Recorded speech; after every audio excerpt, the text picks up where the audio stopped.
I have a passion for sports of all kinds, so I love talking about sports, and I think it's really a way that you can get into the games without necessarily having to play the sports.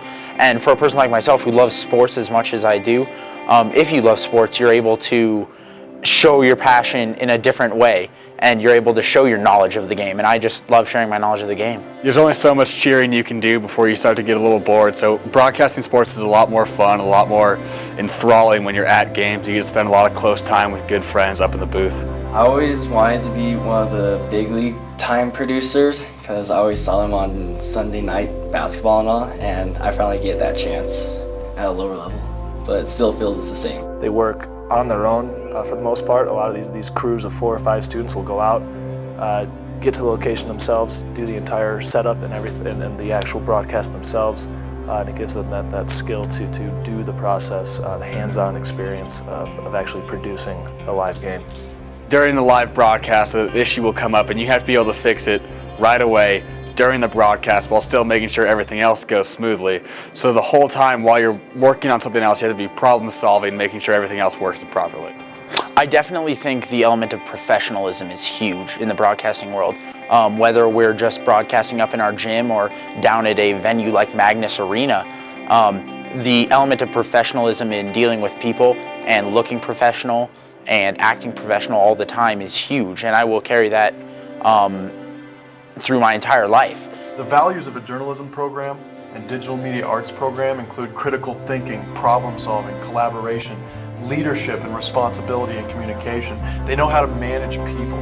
They're acquiring real world skills that they can use in the future.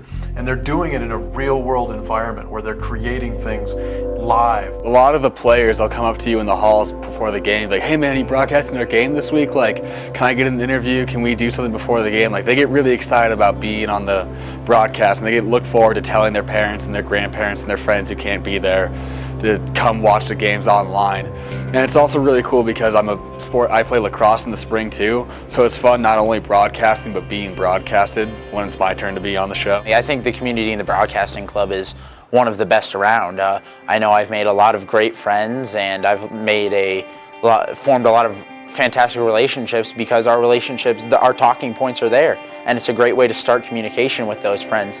People do still mention my camera work to me, which I think is just the coolest thing ever.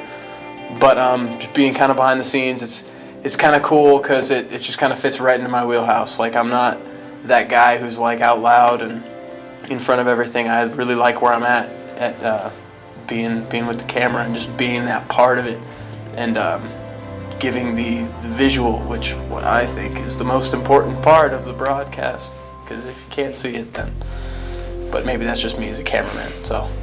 All the coaches support the broadcast program, and they work with us to get rosters, and they work with us with their schedules. So you really have a lot of communication with the team.